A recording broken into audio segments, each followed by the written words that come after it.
Hello बच्चों, welcome back to my channel. हम पढ़ रहे हैं fundamental of radiology and imaging, जिसमें हम पढ़ रहे हैं बेसिक रेडिएशन फिजिक्स। आज के सेशन में हम पढ़ेंगे एक्सरे ट्यूब के कंपोनेंट्स।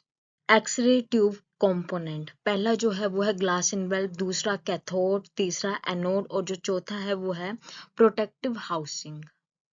इन सब को हम अगले जो स्लाइड्स हैं उनमें डिटेल में पढ़ेंगे।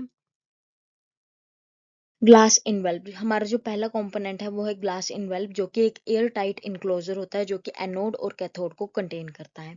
अब जो मेजोरिटी ऑफ एक्सरे ट्यूब है वो बनी हुई होती हैं ग्लास इनवेल्व की, पर कुछ जो ट्यूब है कुछ स्पेसिफिक एप्लीकेशन के लिए हम उनको मेटल और सिरेमिक इनवेल्व से भी बनाते हैं। अब जो प्राइमरी फंक्शन क्या है इनवेल्व का, ये सपोर्ट प्रोवाइड करता है, इलेक्ट्रिकल इंसुलेशन देता है और साथ में वैक्यूम प्रोवाइड करवाता है। क्योंकि अगर गैसेस इन केस अगर एक्सरे ट्यूब में प्रेजेंट हुई तो वो जो एक्सरे की जो प्रोडक्शन है उसमें इंटरफेयर करेंगी और इस वजह से जो सर्किट है वो हमारा डैमेज हो सकता है। कैथोड, अब जो बेसिक फंक्शन क्या है कैथोड का, कि ये एक्सपेल करता है इलेक्ट्रॉन को from the electrical circuit and focus them into A well defined beam aimed at the anode. अब इसका काम क्या होता है कि ये इलेक्ट्रॉन को एक्सपेल करता है कहाँ की तरफ, एनोड की तरफ, और एक पर्टिकुलर बीम में। अब जो टिपिकल कैथोड होता है वो कंसिस्ट होता है स्मॉल कॉइल ऑफ वायर। इसमें एक स्मॉल कॉइल ऑफ वायर होती है। इसका स्ट्रक्चर कैसा होता है कि इसमें एक स्मॉल कॉइल ऑफ वायर होगी जिसको हम फिलामेंट बोलेंगे, और ये रिसेस्ड होती है within a cup shaped region, that is focusing cup. और ये किसके बीच में होती है, फोकसिंग कप के बीच में होती है। अब जो कैथोड असेंबली होती है वो कंसिस्ट होती है फिलामेंट और उसके साथ में एक होता है spotting wire and A focusing cup. तो इसमें तीन चीजें होंगी, जो कैथोड असेंबली होती है उसमें तीन चीजें होंगी। एक होता है फिलामेंट और दूसरी होती है उसकी स्पॉटिंग वायर और तीसरा होता है फोकसिंग कप। जो पहला कंपोनेंट है कैथोड का वो है फिलामेंट। ये सोर्स होता है इलेक्ट्रॉन का विद इन दी ट्यूब। अब ये कैसे बना हुआ होता है, ये क्वाइल होती है टंगस्टन की या फिर निकल की, जिसकी जो वायर होता है उसका डायमीटर 2 mm होगा और साथ में उसकी जो लेंथ होती है वो 1 सेंटीमीटर, उससे भी कम हो सकती है। अब ये इसमें क्या होता है, दो माउंटेड स्टिफ वायर होती हैं जो कि सपोर्ट करती हैं इसको और साथ में इसमें इलेक्ट्रिक करंट को भी प्रोवाइड करती हैं। अब ये जो वायर लगाई जाती हैं इन ये बाहर की तरफ लीड करते हैं ग्लास इनवेल्व के, और ये कनेक्ट करती हैं किससे, हाई और लो वोल्टेज दोनों के साथ, ताकि वहां पे जो इलेक्ट्रिक सप्लाई है वो अच्छे से मिल पाए, ताकि इलेक्ट्रॉन जो है वो अच्छे से वो प्रोड्यूस कर पाए और साथ में एमिट हो पाए। The filament is heated by the flow of current from the low voltage source and emit electron at a rate proportional to the temperature of the filament। अब ये क्या करता है कि जो फिलामेंट है उसको हीट अप करता है, उस वजह से वहां पे करंट फ्लो हो जाता है और वहां से एमिट होते हैं इलेक्ट्रॉन को। और वो किस रेट में होते हैं, वो प्रोपोर्शनल होते हैं कि जैसे जैसे टेम्परेचर बढ़ता जाएगा वैसे वैसे जो इलेक्ट्रॉन्स हैं वो भी एमिट होते जाएंगे। अब जो सेकंड है कंपोनेंट कैथोड का वो है फोकसिंग कप। ये नेगेटिवली चार्ज होता है और नेगेटिवली चार्ज होगा तो इसी वजह से ये हेल्प करता है इलेक्ट्रॉन को दूसरी साइड जाने में। और ये कनकेव रिफ्लेक्टर होता है, कनकेव शेप में होगा और साथ में ये बना हुआ होता है मोलिब्डेनम का। अब ये डिजाइन किया जाता है to condense electron beam to small area on a focal track. अब ये फोकल ट्रैक में स्मॉल एरिया से मतलब जो इलेक्ट्रॉन बीम है उसको पास करवाता है, और ये filament lie with in the focusing cup. और जो फिलामेंट होता है वो लाई करता है फोकसिंग कप के अंदर। अब जो ट्यूब का जो थर्ड कंपोनेंट है वो है anode. The anode is the component in which the X-ray radiation is produced. अब जो एक्सरे रेडिएशन है वो कहाँ पे प्रोड्यूस होती है, वो होती है एनोड पर।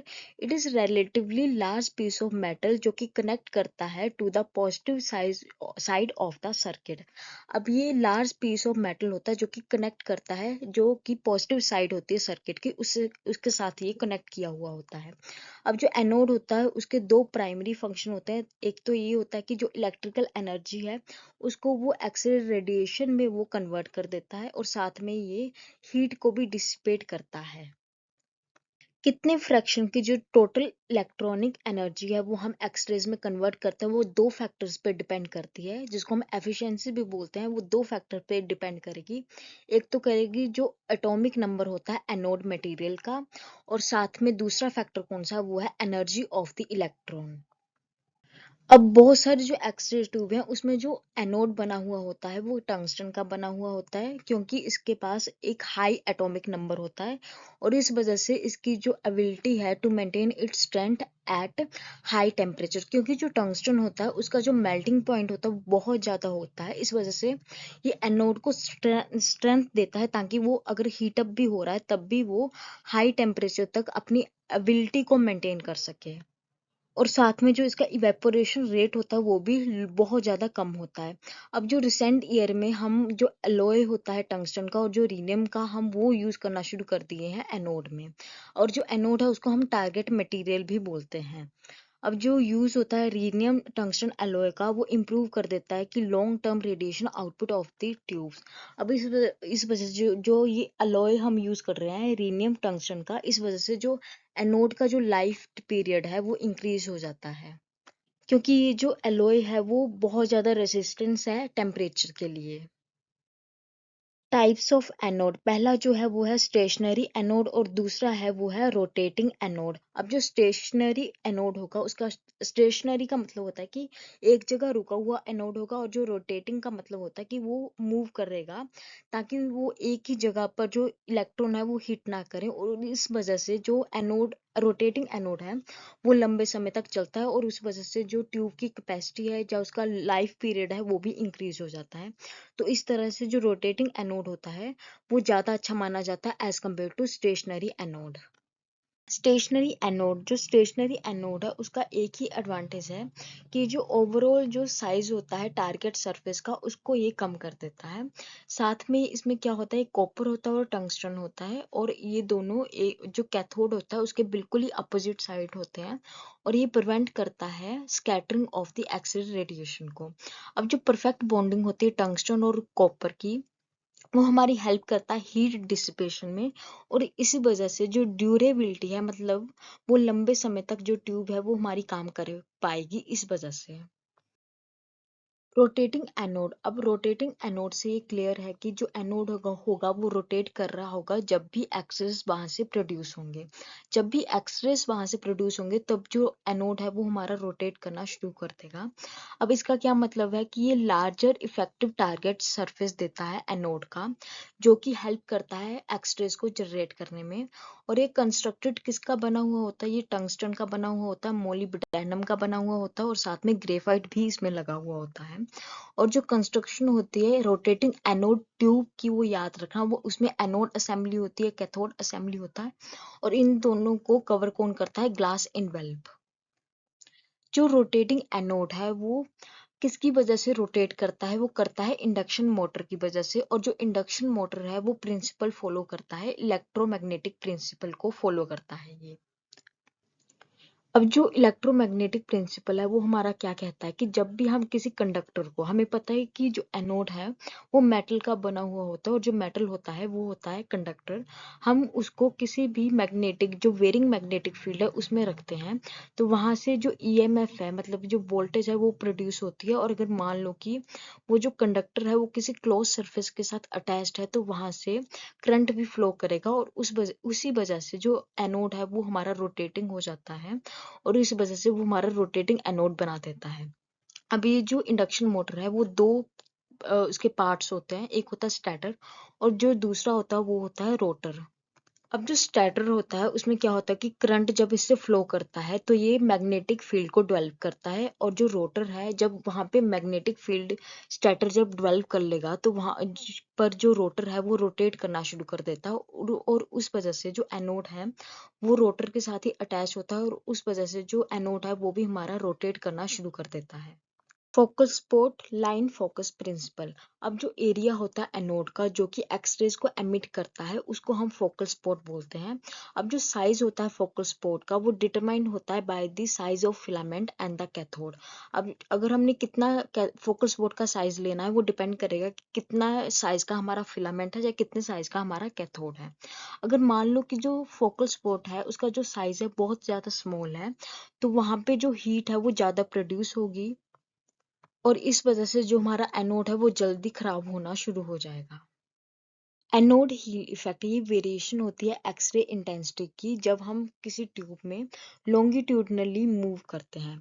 अब हम इसको एनोड हील इफेक्ट क्यों कहते हैं, क्योंकि जो फोटोन होता है वो बहुत ही डीप साइड बनता है, जो एनोड के बहुत डीपर साइड में जो फोटोन है वो हमारा बनेगा। अब ये फोटोन क्या रिप्रेजेंट कर रही है, एक्सरे फोटोन रिप्रेजेंट कर रहा है। और ये सबसे पहले किस तरफ पास करता है, ये हील ऑफ द एनोड से पास करेगा। और इस वजह से जो इंटेंसिटी है वो लूज कर देगा जो हमारा फोटोन है, कहाँ पर पहुंचने से पहले, ऑब्जेक्ट और इमेज रिसेप्टर से पहुंचने से पहले। अब जो ये एनोड हील इफेक्ट है इसको हम यूज कहाँ करते हैं, जब हमने इमेज करना होता है एनाटॉमिकल पार्ट जो कि अनइक्वल होते हैं थिकनेस में और उनकी डेंसिटी में भी वो अनइक्वल होते हैं, तो वहां पे हम एनोड हील इफेक्ट को यूज करते हैं ताकि जो इमेज है वो हम अच्छे से ले पाए। एक्स-रे ट्यूब का जो फोर्थ कंपोनेंट है वो है प्रोटेक्टिव हाउसिंग। ये डिजाइन होता है ताकि ये एक्स-रे ट्यूब को इनक्लोज कर सके। इसके अलावा ये दो टाइप की प्रोटेक्शन को प्रोवाइड करवाता है। पहली जो प्रोटेक्शन है वो है रेडियोलॉजिकल प्रोटेक्शन और जो दूसरी है वो है इलेक्ट्रिकल प्रोटेक्शन। इसके अलावा ये मैकेनिकल सपोर्ट प्रोवाइड करवाता है और साथ में डैमेज से भी प्रिवेंट करवाता है। ये कई बार ये भी हो सकता है कि जो प्रोटेक्टिव हाउसिंग है उसमें कूलिंग फैन हो ताकि जो एयर कूल करने में वो हमारी हेल्प कर सके, क्योंकि हमें पता है कि जब एक्सरे निकलते हैं तो साथ में हीट भी होती है और उस वजह से जब ज़्यादा हीट होना शुरू हो जाती है तो जो हमारी ट्यूब है वो खराब होनी शुरू हो जाती है। तो उस वजह से ये जो कूलिंग फैन है वो एयर को कूल करने में हमारी हेल्प करता है। अब ये क्या करता है, ये रेडिएशन लीकेज को भी प्रिवेंट करवाता है और साथ में जो इलेक्ट्रिक शॉक पेशेंट को केवल नहीं मिलना चाहिए उस वजह से भी ये प्रिवेंट करवाता है और साथ में जो एक्सपोजर होता है कि ज़्यादा एक्सपोजर ना मिले उससे भी ये प्रिवेंट करवाता है हमारी प्रोटेक्टिव हाउसिंग। ट्यूब में कुछ दूसरे भी कंपोनेंट्स होते हैं जैसे कि एक्सपेंशन बेलो। ये क्या करता है, ये अलाउ करता है कि जो ऑयल है उसको एक्सपैंड करने में without increasing pressure on the tube. मतलब कि जो ट्यूब का जो प्रेशर है उसको बिना इंक्रीज किए ही ये ऑयल को एक्सपैंड करने में हेल्प करता है। अब जो ट्यूब इन्वेल्व है वो हम पहले भी पढ़ सकते हैं, पर इसमें एक चीज पढ़ने लायक है वो है कि जो रोटेटिंग इन्वेल्व ट्यूब होते हैं वो हम सिटी वगैरह में यूज करते हैं। ट्यूब हाउसिंग ये भी हम पहले पढ़ चुके हैं, पर इसमें जो याद रखने वाला पॉइंट है वो है कि जो स्पेस होता है एक्स-रे ट्यूब हाउसिंग और उसके इनसाइड में वो फील्ड होता है ऑयल के थ्रू, जो कि क्रिएट करता है एक इलेक्ट्रिकल इंसुलेशन और ये ट्रांसफर भी करता है हीट को inside to the housing surface की तरफ।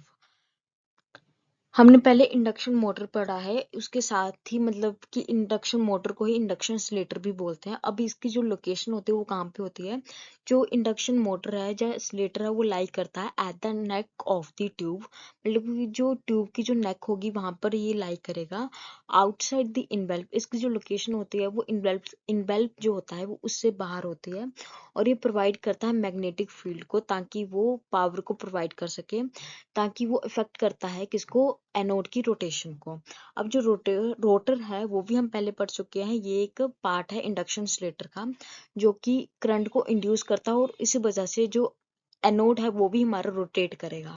X-ray tube window. अब जो एक्स-रे ट्यूब विंडो है ये बनी हुई होती है बेरिलियम की और ये अलाउ करती है एक्सरेज को ताकि वो पास कर सके और साथ में ये वैक्यूम भी प्रोवाइड करवाती है। अब जो एल्यूमिनियम फिल्टर होता है, एक जो दूसरा कंपोनेंट है वो है एल्यूमिनियम फिल्टर, जो कि X-ray beam produce by the X-rays machine are used in medical field has wide range of frequency. जो एक्स-रे बीम जो प्रोड्यूस करती है एक्स-रे मशीन, उनकी जो फ्रीक्वेंसी होती है वो वाइड रेंज की होती है। अब जो एक्स-रे बीम है जो अनवांटेड फ्रीक्वेंसी की होती हैं वो साइड इफेक्ट कर सकती है और साथ में पेशेंट को अगर एक्सपोजर दे रही है तो एक तो इमेज भी हमारी खराब करेगी और साथ में वो अनवांटेड एक्सपोजर भी देगी पेशेंट को। In order to filter the unwanted frequency of the X-ray beam aluminium filter is used. मतलब कि अगर मान लो कि हमें जो लो फ्रीक्वेंसी की होंगी या फिर जो हमारी अनवांटेड फ्रीक्वेंसी की जो एक्स-रे बीम होंगी उनको फ़िल्टर करना है, उनको वहाँ से हटाना है, तो वहाँ पे हम एल्यूमीनियम फ़िल्टर का यूज़ करेंगे। अब एक कंपोनेंट होता है वो होता है कॉलीमेटर, जो कि यूज़ किया जाता है to direct the X-ray beam from the X-ray tube to a specific region of interest in a patient body. अब पेशेंट बॉडी में हमने जब एक स्पेसिफिक जगह पर जब हमने जो एक्स-रे ट्यूब है उसको डालना है तो वहाँ पे हम यूज़ करेंगे कॉलीमेटर का। तो इस वजह से ये क्या हेल्प करेगा हमारी, ये अवॉइड करेगा एक्सपोजर को और साथ में हमें हमारा रीजन ऑफ इंटरेस्ट भी देगा, ताकि हम वहीं पर जो रीजन ऑफ इंटरेस्ट होगा वहीं पे हम एक्सपोजर कर सके, वहीं पे हम एक्सरेज हैं वो डाल सके। ये देखो, ये डायग्रामेटिक व्यू है एक्सरे ट्यूब का। इसमें जो जितने भी कंपोनेंट है वो अच्छे से बताए गए हैं।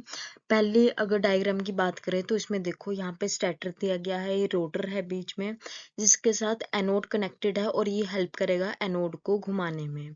अब ये वियरिंग है, साथ में ये जो है दूसरी साइड जब हम आते हैं तो यहाँ पे कैथोड स्पॉट है। इसके अलावा यहाँ पे जो लगा है इसके साथ यहाँ पे फिलामेंट और फोकसिंग कप है जो कि डायरेक्ट करेगा इलेक्ट्रॉन को एनोड की तरफ। और साथ में जो ये जो ऊपर वाली कवरिंग है ये है इवैक्यूएटेड ग्लास बॉटल। और ये देखो ये थिन एग्जिट विंडो है। अब जो सेकंड जो डायग्राम है उसमें देखो यहाँ पे रोटर दिया गया है। ये देखो ये रोटर है, ये अलग टाइप का है थोड़ा। और ये देखो ये बाहर की तरफ इवैक्यूएटेड ग्लास ट्यूब है, ये टारगेट है। यहाँ पे ये देखो ये विंडो है, यहाँ से एक्सरेज निकल रही है और यहाँ पे विंडोज है। ये देखो ये विंडो है और ये कैथोड है उसकी दूसरी साइड। और यहाँ पे फिलामेंट वगैरह लगाए गए हैं। और ये देखो ये इलेक्ट्रॉन यहाँ पे मूव कर रहे हैं एनोड की तरफ और यहाँ से एनोड से एक्सरेज निकल रहे हैं। और ये देखो ये रोटेटिंग एनोड है जो कि कनेक्टेड है रोटर के साथ। इसी के साथ आज का जो सेशन है वो हमारा खत्म होता है। Thank you so much. I hope you like my video and if you are visiting for the first time on my channel then subscribe it and like it. Thank you so much.